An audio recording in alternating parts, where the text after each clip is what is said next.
Sano, bendecido, prosperado, en victoria y en posesión de dominio. Ungido y agradecido. Gloria a Dios. Denle un fuerte aplauso al Señor. Porque me equivoqué de iglesia. ¿Cómo se siente la iglesia amada del Señor?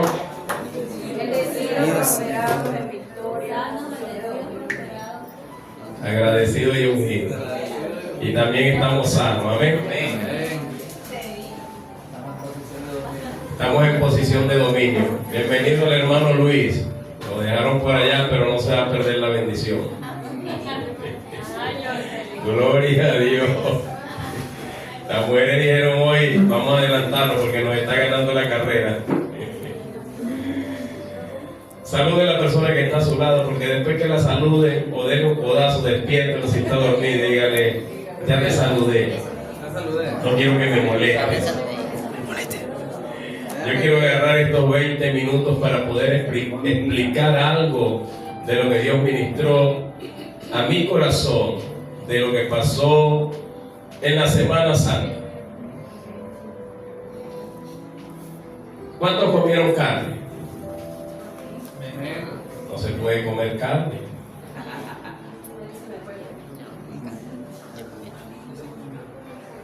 ¿Cierto que no se puede comer carne? ¿Sí se puede? La única carne que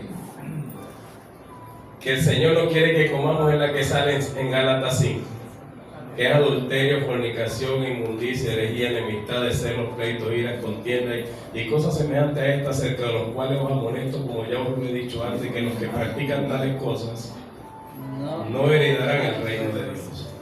Esa es la única carne que el Señor no quiere que comamos, porque Dios no está hablando de una Semana Santa, porque el Señor no se rige. ¿Usted cree que el Señor vino a morir por una semana nada más? El Señor no tiene que ver con días específicos, calendario. El Señor vino a morir fue por la humanidad.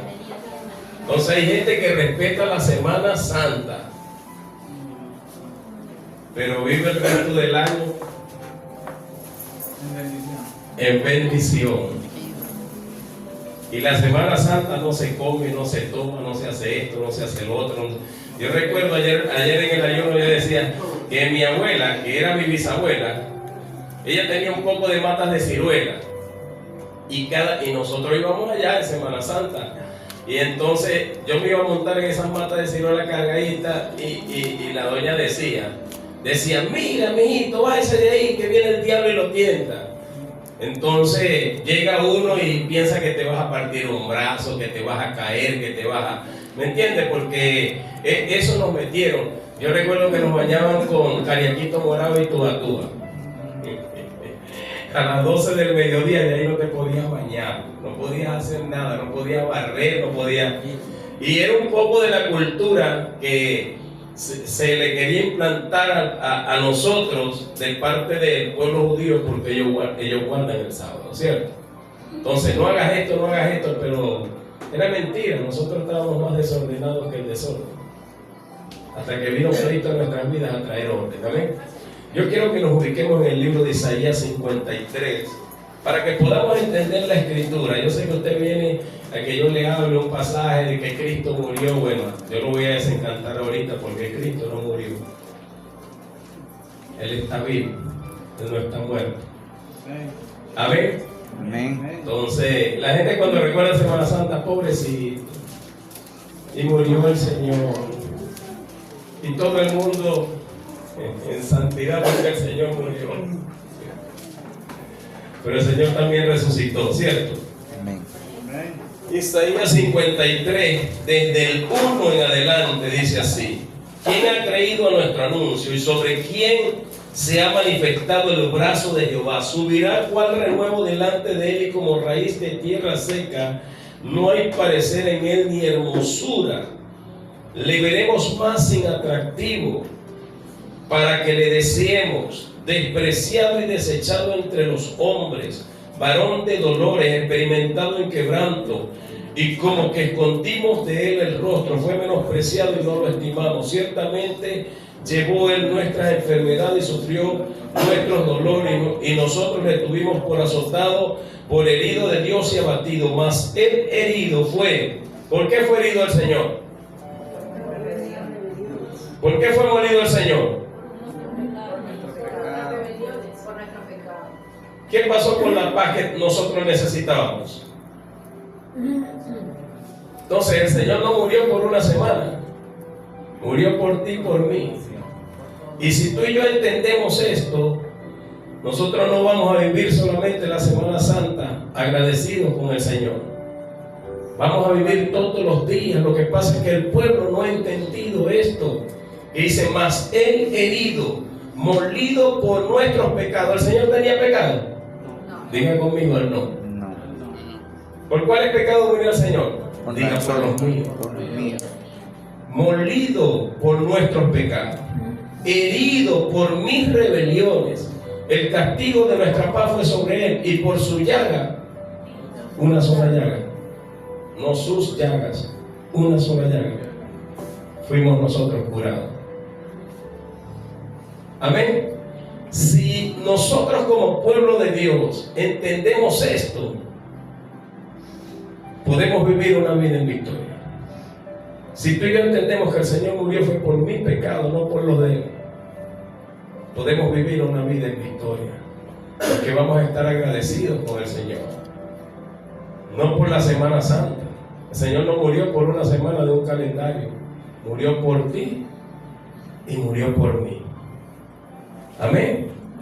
Cuando entendemos esto, tú dices, wow, yo no solo me voy a guardar en una Semana Santa, yo tengo que vivir una vida lo más santo y sano posible. Amén. Sí, porque en Semana Santa yo lo recuerdo, yo era más mundano que los mundanos. Había muchas cosas, no hay niños por aquí que no se podían hacer en Semana Santa. Entonces uno tenía miedo de hacer un poco de cosas en Semana Santa. Pero dígame usted si no es hipocresía. En la Semana Santa no se hacían muchas cosas, pero el lunes después de la Semana Santa y una semana antes de la Semana Santa, ¿qué pasaba? ¿Será hipocresía o no será hipocresía? Esta semana me guardo, porque murió el Señor en esta semana, y la otra semana me suelto el moño. ¿Cierto que se ve como hipocresía? Entonces no es la Semana Santa, mis amados. Es cuando lo entendemos, cuando decimos, Él murió por mí, murió por mis pecados, murió por mis rebeliones. Ahí es donde yo entiendo que tengo que vivir una vida agradecido con Él y rendido a sus pies. Amén. Entonces, vamos a desglosar, porque el hermano Andrés me da 20 minutos más. Hoy tenemos Santa Cena. Yo le puse como título, no está en la tumba, ni está en la cruz. Está en nosotros. Amén. Porque no está en una tumba, tampoco se quedó en la cruz. Muchos recuerdan la cruz solo en estos días, pero el resto del año nos olvidamos del Señor. Usted no ve que la gente sí recuerda Semana Santa y aún se ha perdido el temor de Dios, porque cuando hablamos de Semana Santa lo que pensamos es que viene un feriado. Me voy a la playa. ¿Cierto que se perdió el temor? Me voy a la playa, ya no hay un temor. ¿Y qué se va a hacer a la playa, aparte de bañarse? A pescar, dice el hermano Leonel. Gloria a Dios. El hermano Leonel es cristiano, me pidieron a la playa, voy a comer pescado. Cierto, pero muchos van supuestamente a disfrutar de las cosas de este mundo, ¿cierto?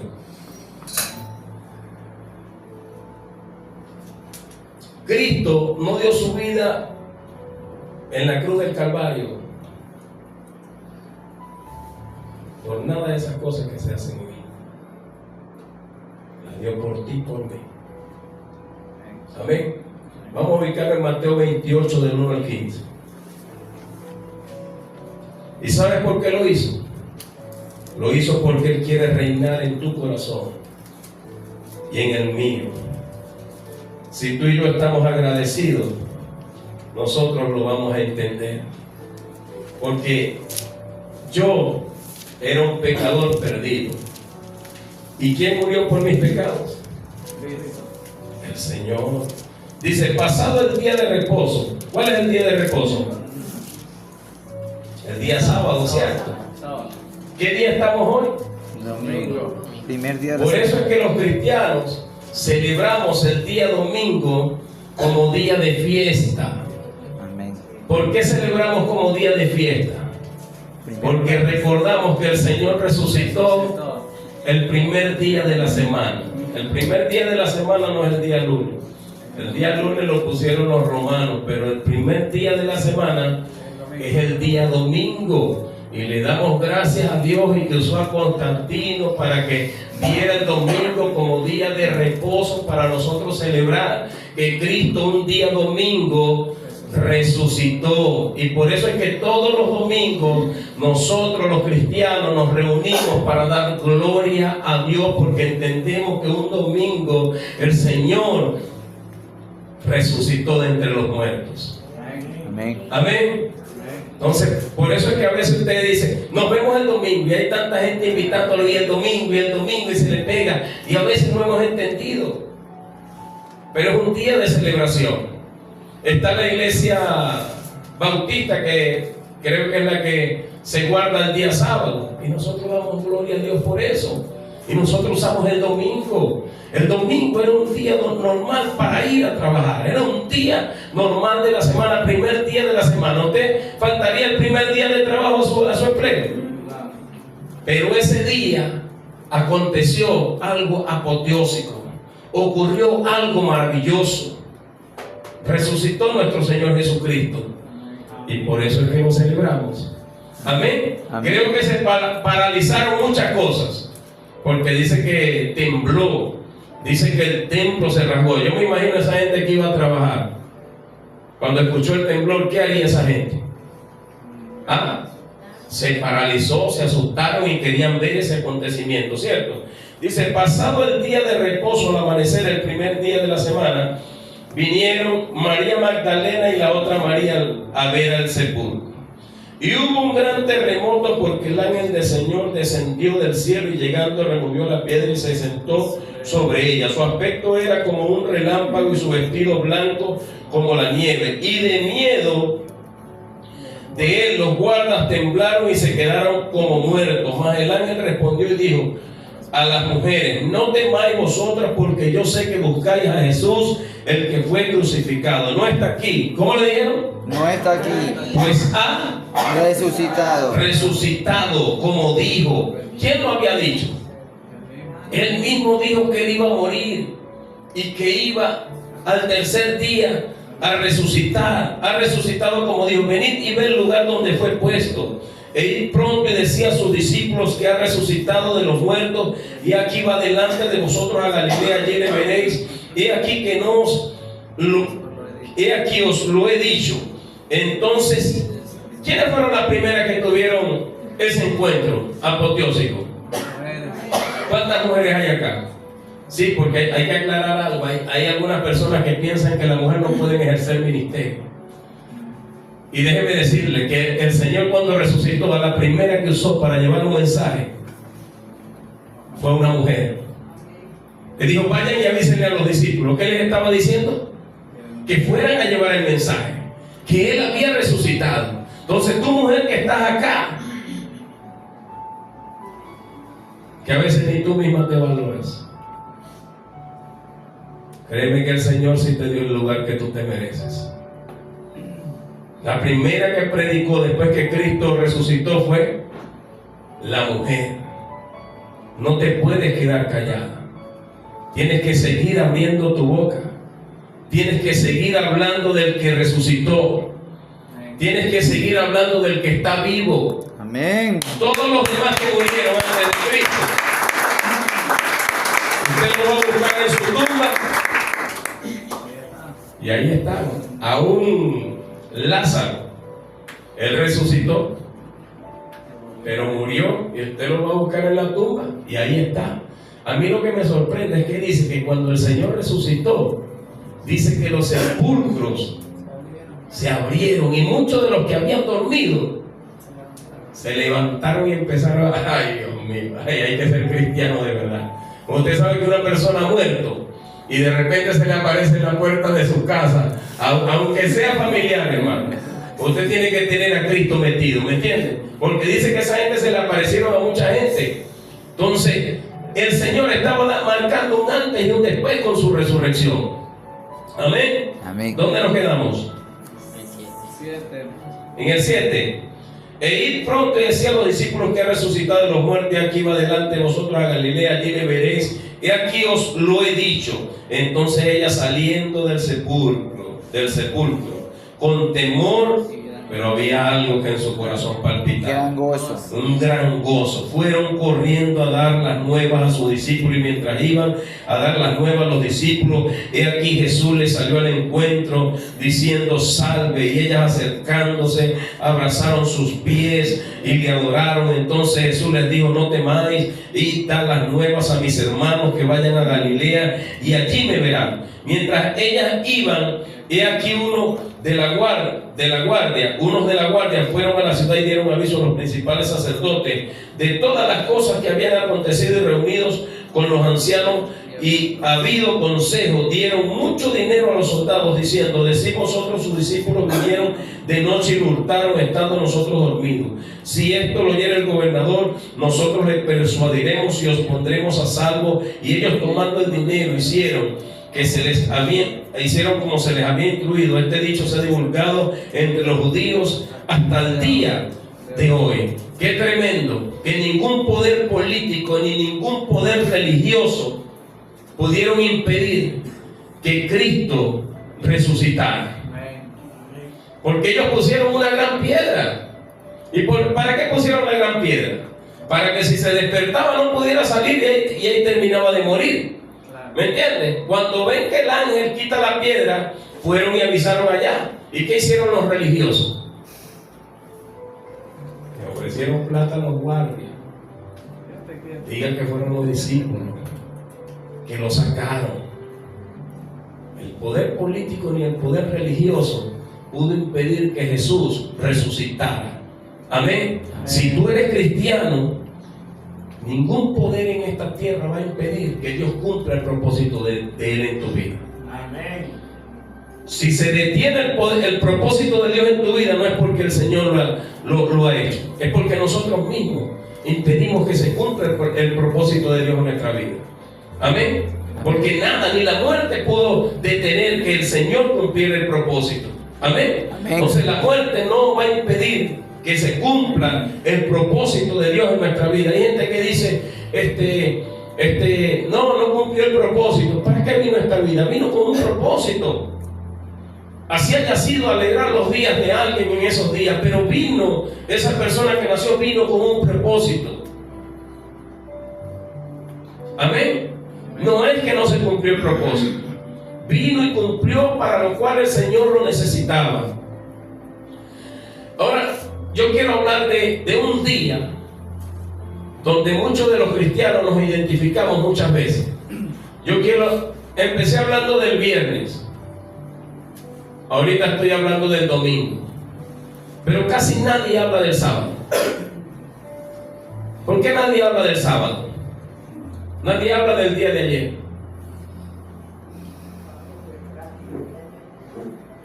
Porque fue un día trágico. Fue un día de tristeza. Fue un día de mucho dolor. Fue un día de inseguridad. Fue un día de miedo. Y yo vine a decir a los cristianos que muchas veces están viviendo los sábados, que también hay un domingo, que no solo hay un viernes cuando empieza el proceso, viene el sábado, un día de silencio, y cuando parece que Dios ha guardado silencio, el Señor se está glorificando, porque el día domingo va a dejar ver su gloria. ¿Usted cree que no pasó nada el día sábado?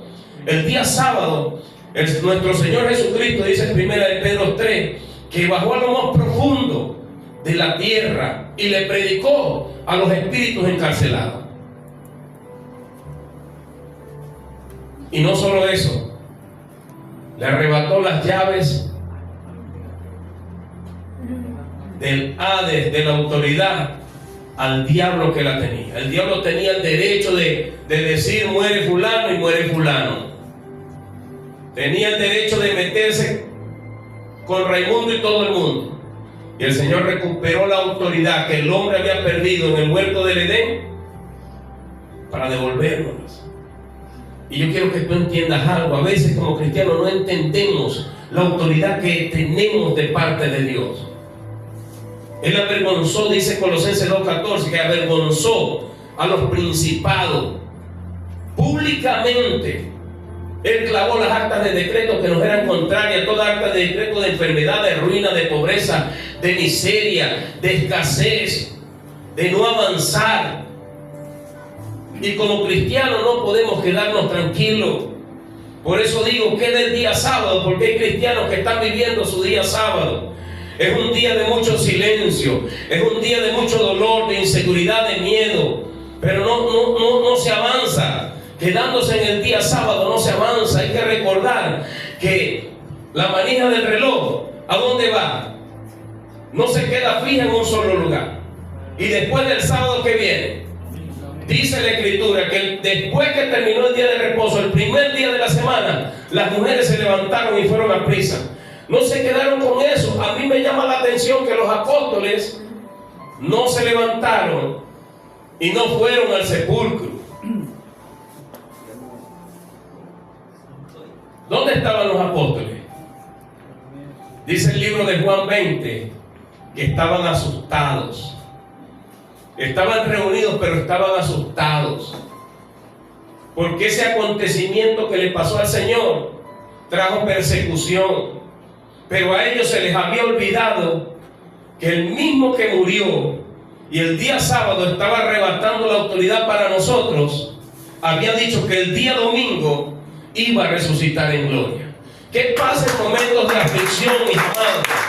En momentos de tristeza, el creyente tiende a olvidar las promesas del Señor. En Mateo 16 el Señor les dice que era necesario que Él fuese crucificado y al tercer día Él iba a resucitar. Pero ¿dónde quedaron esas promesas cuando ellos vieron que el Señor Jesús lo habían crucificado? Ellos pensaron que quedaron tapadas con esas piedras, quedaron sepultados los sueños. Yo vengo a decirte de parte de Dios que las promesas de Dios son eternas. Y son sí y son amén. Entonces, ¿por qué nosotros dudamos muchas veces de lo que Dios ha dicho de nuestras vidas? Ellos dudaron también. Ellos también estaban tristes porque cuando el día más oscuro aparentemente de la humanidad, Dios había callado aparentemente para ellos. Pero cuando parece ser que Dios calla, es porque Dios está haciendo algo para darte la victoria. Por eso yo vengo a decirte de parte de Dios que no te rindas, que tu victoria está cerca. Si tú has estado viviendo esos sábados oscuros, inseguros, de miedo, que hay tinieblas alrededor, tú tienes que entender que hay un domingo de resurrección, mis amados. Tú tienes que entender que después del sábado viene el día domingo, que después de la oscuridad viene la luz. Yo vine a recordarte de parte de Dios que este libro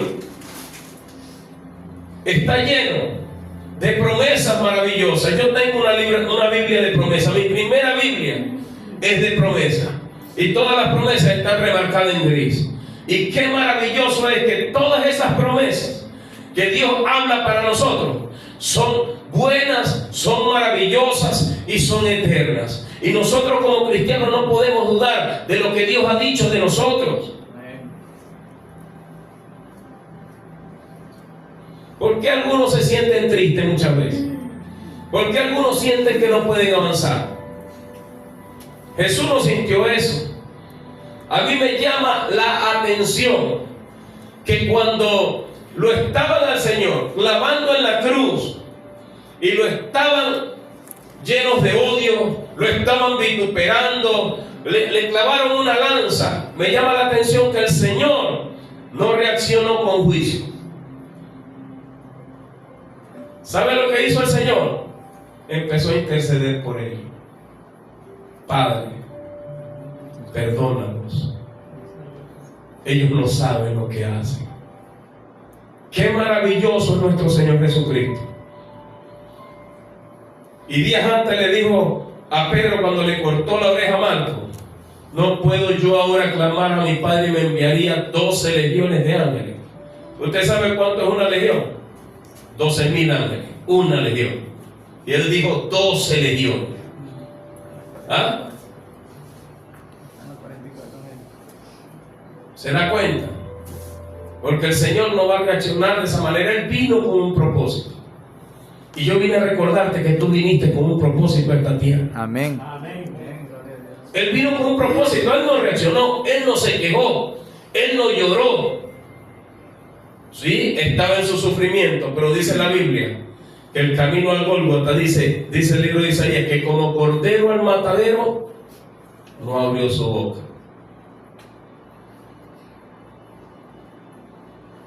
Él vino a cumplir un propósito y lo hizo muy bien. Él no abrió su boca porque él sabía que si él abría su boca se iba a perder el propósito de morir por tus pecados y por los míos. Si él se defendía, se iba a perder el propósito de traer libertad a tu vida y a la mía. Por eso él no se quejó.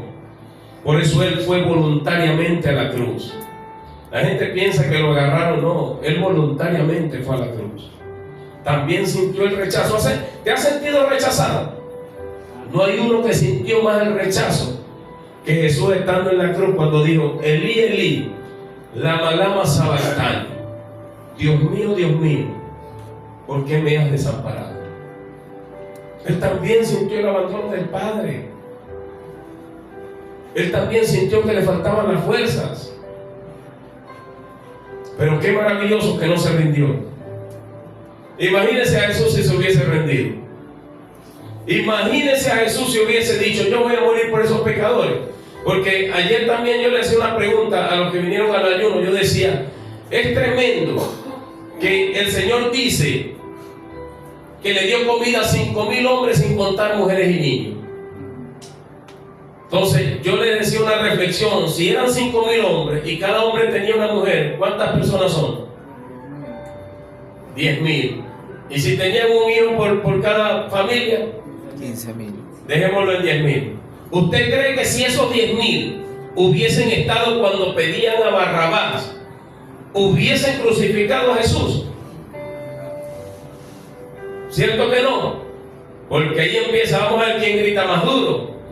Vamos a ver dónde hay más gente apoyando. Pero ¿dónde estaban esos 10.000? No sabemos dónde estaban esos 10.000.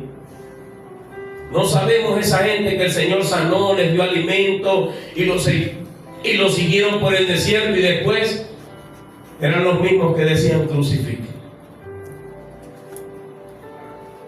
Y a veces nosotros no lo decimos, pero nuestras acciones lo demuestran. No vine a juzgar, no soy Dios. Vine a que reflexionemos. No es una Semana Santa, es una vida comprometida y rendida al Señor. Si tú entendiste lo que dijo Isaías 53, que fue por ti, por mí que murió, por mis pecados, por mis rebeliones, por esa inseguridad y eso que no me generaba paz, para traer paz a mi vida, Él murió.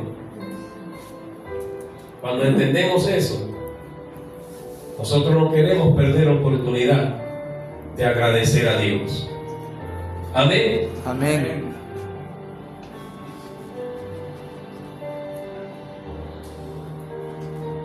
Yo quiero que cierres tus ojos por un momento.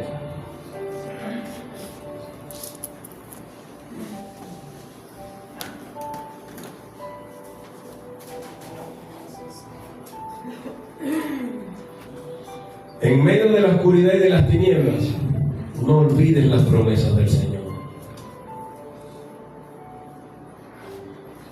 El mismo Dios que permitió la cruz también garantizó la resurrección. ¿Tú crees que eso que tú estás pasando, el Señor no lo sabe? Su historia no terminó el viernes, no terminó el sábado, comenzó el domingo.